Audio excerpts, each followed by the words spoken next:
جب شعبان کی 15ویں رات آئے تو رات کو بیدار رہا کرو اور صبح کو روزہ رکھا کرو۔ تو جب حضور نے کہہ دیا بیدار رہو تو پھر کسی کو سونا نہیں چاہیے، بیدار رہنا چاہیے۔ اور بیداری کا مطلب یہ نہیں کہ وہ آدمی بس جاگتا رہے، اس کا مطلب یہ ہے کہ وہ اللہ اللہ کرے، درود پاک پڑھے، عبادت کرے، تلاوت کرے، ذکر فکر میں رہے۔ کچھ باتیں اس مقصد کے لیے کہ اس رات اللہ پاک نے اپنی رحمت کے دروازے کھولے ہیں، تو کچھ ایسی بات کی جائے جس سے دل نرم ہو جائے۔ دوستو، قرآن مجید کی 2 آیات میں نے پڑھی ہیں۔ اللہ کریم نے فرمایا یا ایھا الذین آمنوا اتقوا اللہ حق تقاتہ، اے ایمان والو اللہ سے ڈرو اور اتنا ڈرو جتنا ڈرنے کا حق ہے۔ ڈرو اللہ پاک سے، اور جس طرح تم کسی سے ڈرتے ہو، ڈرنے کا حق ہوتا ہے، وہ حق ادا کرنے کی کوشش کرو۔ ہم میں سے بہت سارے لوگ ڈرتے ہیں کچھ لوگوں سے، اور جب وہ ڈر رہے ہوتے ہیں تو انہیں احساس ہوتا ہے۔ اللہ پاک نے ہمارا وہ احساس خود بیان کر دیا ہے۔ فرمایا جب تم کسی سے ڈرتے ہو تو تمہیں اس کا احساس ہوتا ہے کہ تم کتنا ڈرتے ہو، تو پھر تم کوشش کرتے ہو کہ تم وہ کام نہ کرو جس سے وہ بگڑ جائے گا، ناراض ہو جائے گا۔ جو لوگ قانون سے ڈرتے ہیں وہ اشارہ نہیں توڑتے، کچھ بھی ہو جائے اشارہ نہیں توڑتے۔ انہیں پتہ ہے کہ یہاں اشارہ توڑیں گے تو الجھ جائیں گے، اور جہاں انہیں فکر نہ ہو کہ کوئی پوچھنے والا نہیں، وہاں ہم نے دیکھا ہے کہ لوگ اشارہ توڑ دیتے ہیں۔ اللہ تبارک و تعالیٰ نے موقع دیا، میں حرمین شریفین حاضر ہوا تو وہاں ایک روڈ دائری روڈ کہلاتا ہے۔ اس روڈ سے پیدل چلنے والے نہیں گزر سکتے۔ وہ کہتے ہیں جی اس روڈ سے پیدل والا نہ گزرے، ان کے لیے علیحدہ جگہ ہے۔ قانون یہ ہے کہ اگر کوئی پیدل آدمی وہاں سے گزرے اور اس کا ایکسیڈنٹ ہو جائے تو وہ حکومت یہ کہتی ہے کہ یہ کیوں یہاں سے گزرا تھا، لہٰذا کوئی مقدمہ نہیں ہو سکتا۔ وہاں ہم نے دیکھا ہے کہ لوگ اس سڑک پہ پیر بھی نہیں رکھتے، کہتے ہیں مر گئے تو بنے گا کچھ نہیں۔ یہاں بھی بہت سارے ایسے معاملات ہوتے ہیں کہ جہاں انسان محسوس کرتا ہے کہ یہ بڑا میرے لیے نقصان ہو جائے گا، تو وہ ڈرتا ہے۔ ایک چھوٹی سی بات ہے کہ رات کو کوئی آدمی اپنا دروازہ کھلا رکھ کے نہیں سوتا، حالانکہ کوئی حرج نہیں، کبھی کھلا رہ بھی جاتا ہے، اور اگر کبھی رہ جائے تو جس کی ذمہ داری بند کرنے کی ہو اس کے ساتھ پھر جو رویہ ہوتا ہے گھر والوں کا، یہ خوف ہے ہمارا اندر کا، تو بڑی شدت کے ساتھ ہم اس شخص کو سخت سست کہتے ہیں، ڈانٹتے ہیں، کہتے ہیں تو نے خیال ہی نہیں کیا، جمع پونجی لٹ جاتی تو یہ خوف ہے، یہ ہمارا اندر کا یہ خوف ہے۔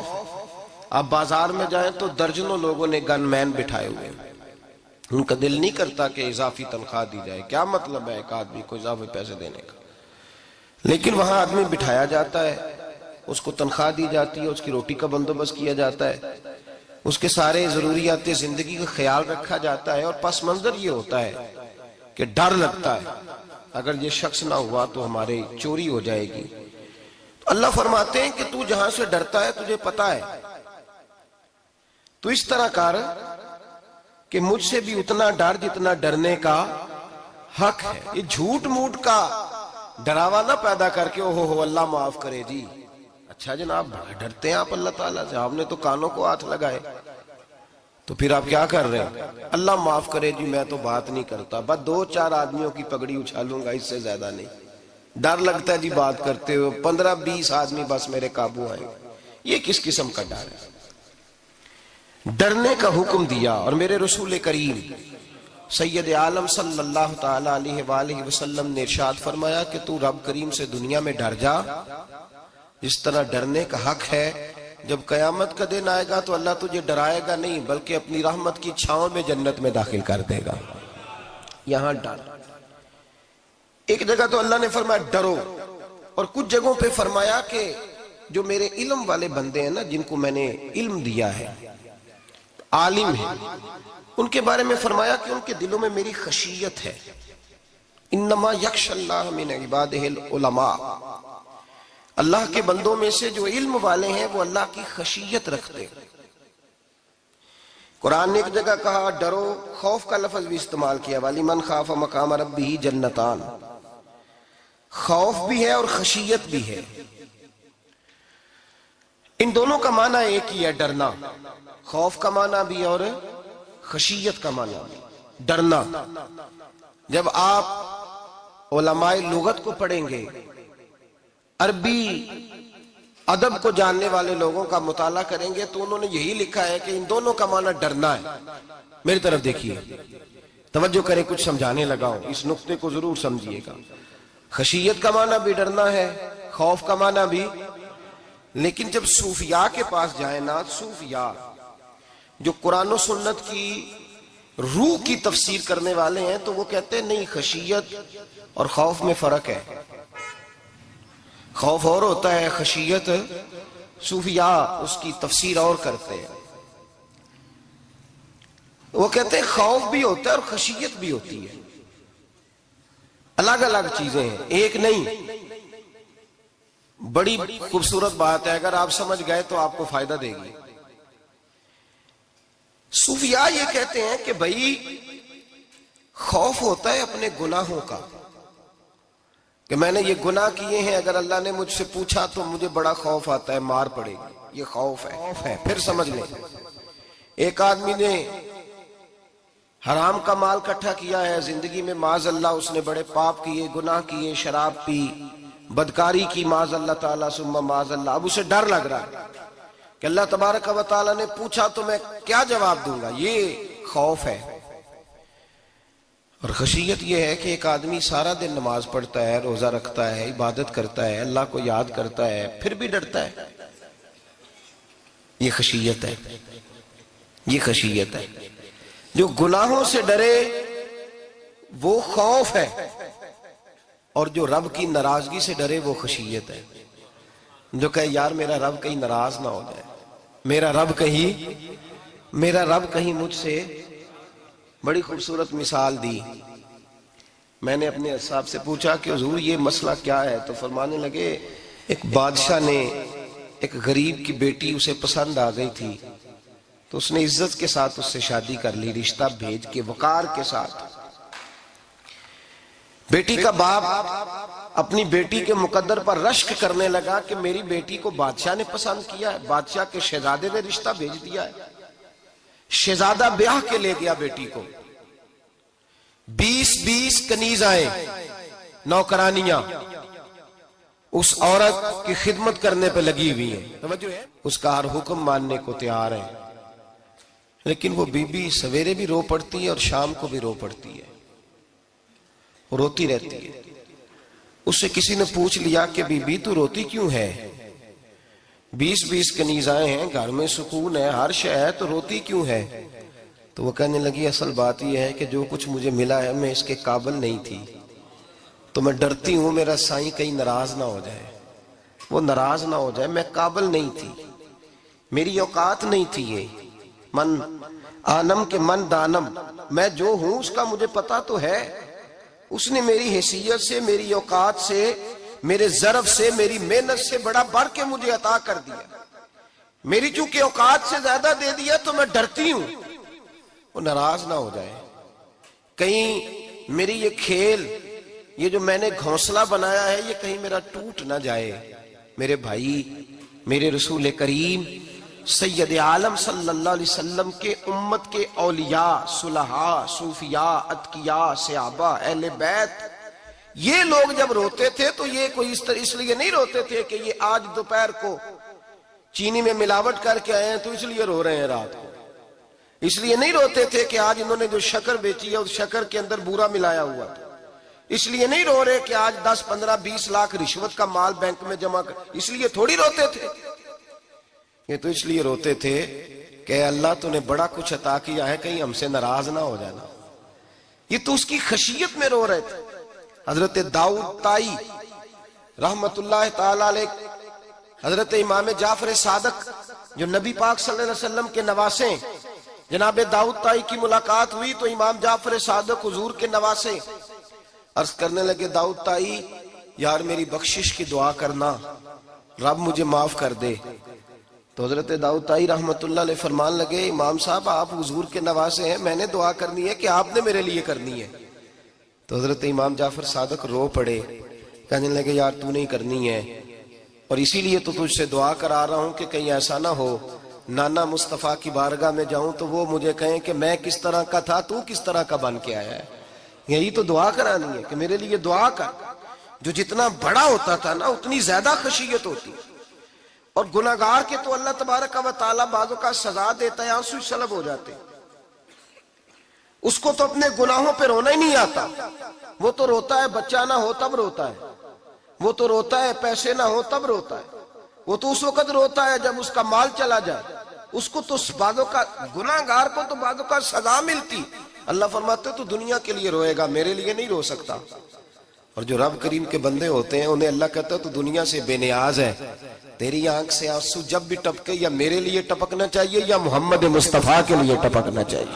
آپ اگر اس بات کو تھوڑا سا غور کے ساتھ سمجھے تو تمام اولیاء صلحات کیا یہ رو رہے ہیں، تڑپ رہے ہیں، کیا اس کی وجہ تھی؟ نمازیں کم رہ گئی تھی، روزوں میں کمی تھی، فرائض ادا نہیں کرتے تھے کہ رویا کرتے تھے؟ کیوں روتے تھے؟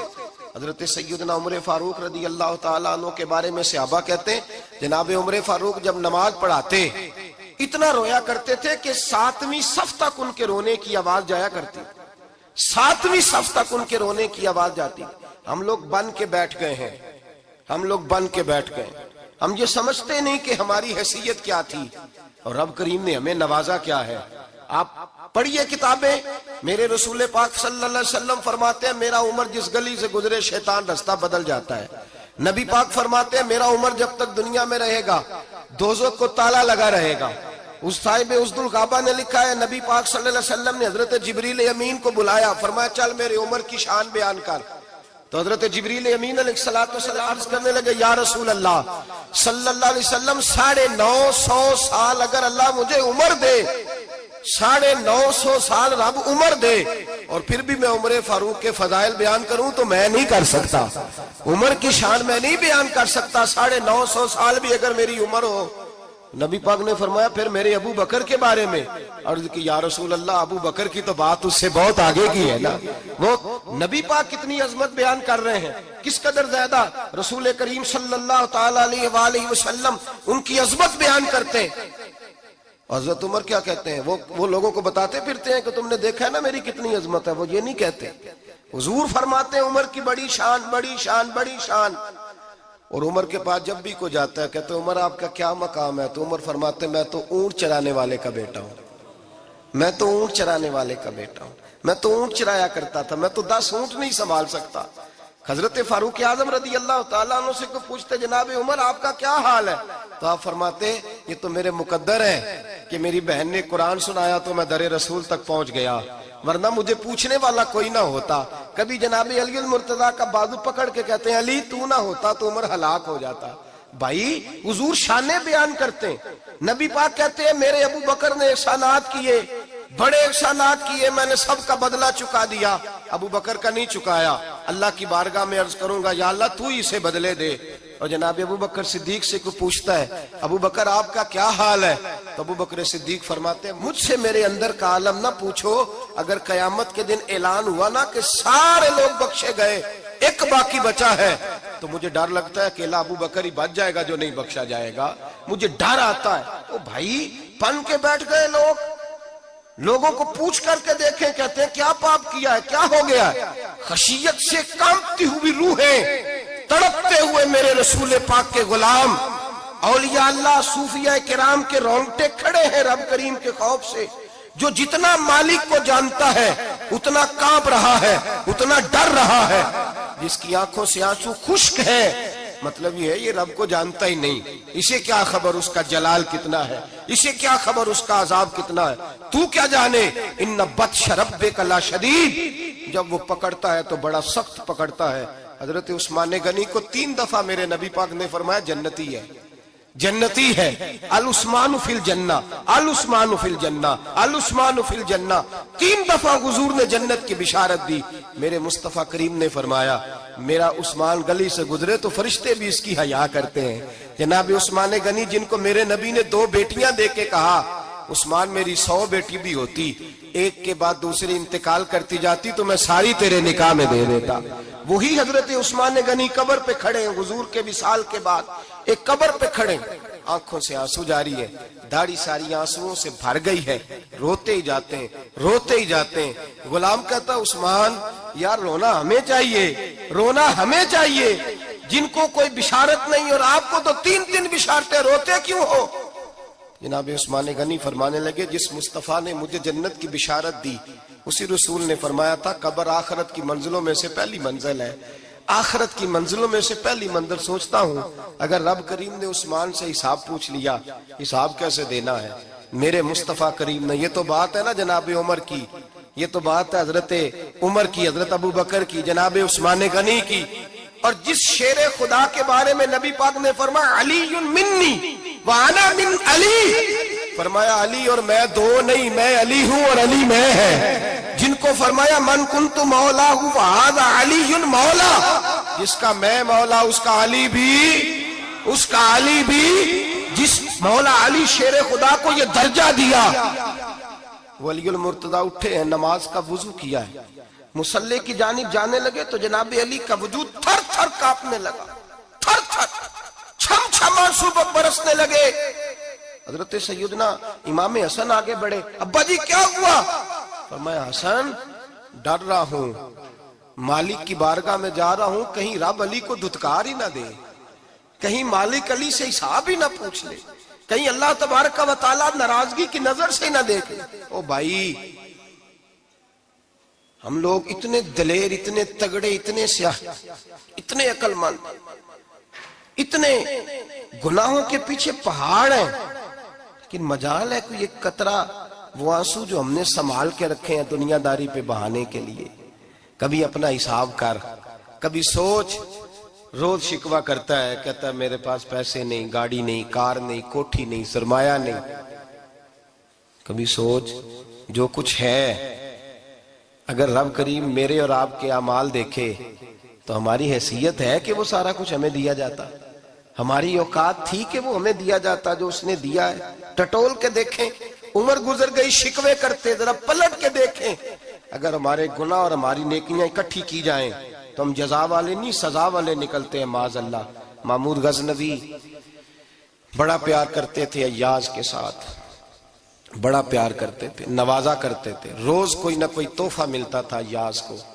کچھ حسد کرنے والوں نے کہا محمود تو اسے تحفے دیتا ہے اور یہ جنگل میں اسلحہ اکٹھا کر رہا ہے, یہ تیرے خلاف علیحدہ سے فوج تیار کر رہا ہے, کچھ وقت آئے گا یہ تجھے چھوڑ کے علیحدہ سے بادشاہی کا دعویٰ کر دے گا.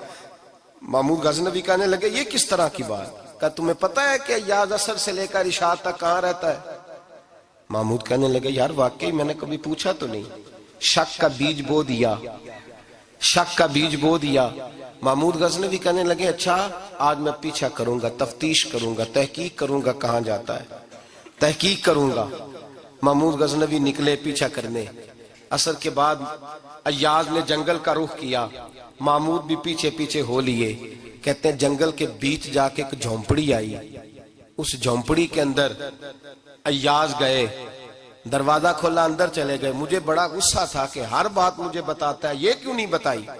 جب ایاز اندر گئے تو میں نے زور زور سے دروازہ کھٹکھٹایا غصے کے ساتھ. ایاز نے دروازہ کھولا, باہر آئے, میں نے کہا پیچھے ہٹ. ایاز پیچھے ہٹے تو میں اندر چلا گیا. محمود کہتے ہیں جب میں اندر گیا تو میں نے اس جھونپڑی میں ایک پرانا کرتا لٹکا ہوا دیکھا, ایک ٹوٹے ہوئے جوتے پڑے ہوئے دیکھے, ایک چھوٹا سا ڈنڈا دیکھا, ایک مٹکا, ایک پیالہ دیکھا. میں نے ساری تلاشی لی تو چند ٹوٹی پھوٹی پرانی چیزیں. میں نے کہا ایاز یہ کیا ہے؟ تو کہتے ہیں ایاز کہنے لگا بادشاہ ٹٹول کے دیکھ لے, یہی کچھ ہے جو تو نے دیکھا. میں نے کہا یہ ہے کیا؟ کہتے ہیں ایاز پیروں میں بیٹھ گیا, تڑپ کے رونے لگا. کہنے لگا بادشاہ یہ میری اوقات ہے, یہ میری اوقات ہے, یہ میری اوقات ہے, یہ میری اوقات ہے. کہا کیا مطلب؟ کہنے لگا جس دن تیرے پاس آیا تھا نا تو یہ میری کائنات تھی کل, آج تیری مہربانیوں نے مجھے یہاں تک پہنچا دیا ہے. میں جو تیرا غدار نہیں نہ ہوتا، میں جو تیری نافرمانی نہیں کرتا، اس لیے نہیں کرتا کہ میں ہر شام آ کے اپنی اوقات یاد کرتا ہوں، اور پھر مجھے روز رات کو میرا نفس کہتا ہے اس کا وفادار رہنا، اس کا وفادار رہنا۔ تو اس حال میں تھا جب آیا تھا، اگر یہ بگڑ گیا تو پھر تجھے اپنی اوقات کا پتہ ہے نا۔ محمود غزنوی نے سینے سے لگایا، کہنے لگے آج تک تو بچا بھی اس لیے ہے کہ تو اپنی اوقات نہیں بھولا۔ ملا رومی کہتا ہے اپنی اوقات یاد رکھ، تو کیا تھا، تجھے ایک رات سونے نہ دے تو اپنی ٹانگوں پہ کھڑا نہیں ہو سکتا، تیری وہ آنکھ لے جائے تو کچھ نہیں کر سکتا، وہ تجھے معذور کر دے تو کچھ نہیں کر سکتا۔ 30 سال کے اونچے 7 فٹ قد کے جوان اس نے فالج زدہ کر کے ہسپتالوں میں ڈال دیے، وہ کچھ نہ کر سکے۔ بڑے بڑے پہلوان جو کہتے تھے کہ ہم اٹھے تو دنیا اٹھتی ہے، اس نے پھینک دیے من و مٹی کے نیچے، کچھ نہ کر سکے۔ اپنی حیثیت نہ بھول۔ میرے رسول کریم سید عالم صلی اللہ علیہ وسلم نے فرمایا 2 باتوں میں لوگ دھوکے میں ہیں، دھوکے میں ہیں، دھوکے میں ہیں، دھوکے میں۔ یا رسول اللہ کون سی؟ فرمایا جو صحت مند ہے وہ دھوکے میں ہے، وہ سمجھتا ہے میں کبھی بیمار ہی نہیں ہوں گا، مجھے روز اسی طرح نیند آئے گی جس طرح اب آتی ہے، میں روز اسی طرح اٹھوں گا جیسے اب اٹھتا ہوں، میں اتنا ہی لمبا چوڑا رہوں گا جس طرح آج ہوں، میرا حسن اسی طرح قائم رہے گا جیسے آج ہے۔ تو دھوکے میں ہے، دھوکے میں۔ بڑے بڑے آئے اور بڑے بڑے مٹی کا ڈھیر ہو گئے، فنا ہو گئے، کل من علیہ فان، فنا ہو گئے، کوئی پوچھنے والا نہ رہا۔ اور میرے رسول پاک نے فرمایا جو فارغ ہیں، جن کو رب نے اپنی عبادت کے لیے فارغ کیا، اپنے دین کی نوکری کے لیے فارغ، وہ بھی دھوکے میں ہیں، وقت ضائع کر رہے ہیں، چوک اور چوراہے میں کھڑے ہیں۔ میرے بھائی جب اپنی حیثیت انسان بھولتا ہے، حیثیت بھولتا ہے، پھر وہ شکوہ کرتا ہے، جب اپنی اوقات بھولتا ہے پھر شکوہ کرتا ہے، جب وہ بھول جاتا ہے کہ میں کیا تھا پھر وہ شکوہ کرتا ہے۔ حضرت سیدنا امام اعمش رحمت اللہ علیہ بازار میں کھڑے تھے تو بادشاہ کا بیٹا گزرا، اکڑ کے گزرا، آپ نے بازو پکڑ کے کھینچا، فرمایا جا کے اپنی ماں سے پوچھ اور اپنے باپ سے پوچھ تیری اوقات کیا ہے، اکڑ کے چلتا ہے، جا پوچھ ان سے تیری حیثیت کیا ہے۔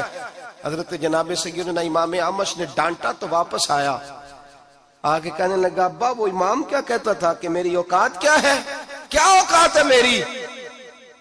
تو باپ اور ماں دونوں گھورنے لگے، کہنے لگے بیٹے ہمارے پاس دولت بھی تھی، گھر بھی تھا، مکان بھی تھا، جائیدادیں بھی تھی، بادشاہت بھی تھی، پر ہم دنیا کے دروازوں سے بھیک مانگ مانگ کے تھک گئے تھے۔ عرش کا مالک ایک بیٹا عطا نہیں کرتا تھا، ایک بیٹی نہیں دیتا تھا، تڑپ گئے تھے، روتے تھے، سسکتے تھے۔ پھر وہی امام احمد جنہوں نے آج تجھے گلی میں کھڑا کیا ہے، اس کے دروازے پہ جا کے بیٹھ گئے۔ ہم نے کہا رب ناراض ہو گیا، دعا کرو ہم سے راضی ہو جائے، چلو زیادہ نہیں 1 لال ہی ہمیں دے دے۔ کہا امام احمد دعائیں کیا کرتے تھے تو تب اللہ پاک نے تو ہمیں عطا کیا تھا۔ تیری او بھائی اپنی حیثیت کا تو تعین کر، تو بڑھ بڑھ کے باتیں کرتا ہے، تو بڑا کھل کھل کے بولتا ہے، اپنی حیثیت کا تو تعین کرنا، ذرا اندازہ تو کرنا کہ تو کون تھا، کہاں سے آیا ہے، تیری اوقات کیا ہے۔ یہاں لوگ 1 منٹ میں آگے نکل جاتے، پلٹ کے دیکھ تو صحیح۔ اور میرے بھائی جو بڑے لوگ تھے وہ تڑپا کرتے تھے۔ حضرت فضیل بن عیاض رحمت اللہ علیہ فرماتے ہیں بغداد میں بارش نہیں ہوتی تھی، قحط پڑ گیا، جانور پیاس سے مرنے لگے، جوان بچے بوڑھے نڈھال ہونے لگے۔ فرماتے ہیں میں بھی نکلا، سفیان ثوری بھی نکلے، اور بھی کئی صوفیاء میدان میں نکلے، دعائیں مانگی پر بارش نہیں ہوتی تھی۔ فرماتے ایک جھونپڑی سے ایک سفید بالوں والا اور گندمی رنگ والا ایک بوڑھا غلام نکلا جو کسی کا ملازم تھا، باہر آیا جھونپڑی سے، ہم اسے دیکھ رہے تھے، وہ ہمیں دیکھ نہیں رہا تھا۔ فرماتے ہیں اس کے چہرے پر عبادت کے نشان تھے، دور سے اس کا چہرہ دیکھتے لگتا تھا کوئی رب کریم کا بندہ ہے۔ فرماتے ہیں ہم اسے اللہ کا ولی جانتے تھے۔ اس نے دعا مانگی کہ تو لفظ پتہ کیا ہے دعا کے؟ ہاتھ اٹھا کے کہنے لگا مولا مجھے پتا ہے یہ جو بارش نہیں نہ ہو رہی ہے میری وجہ سے نہیں ہو رہی، میرے گناہوں کی بڑی لمبی فہرست ہے، بڑی لمبی لائن ہے۔ کہنے لگا اے اللہ میری اکیلے کی وجہ سے سارے بغداد کو سزا تو نہ دے، رب کریم جوان بھوکے، بچے بھوکے، مائیں ترس گئیں، بچے ترس گئے،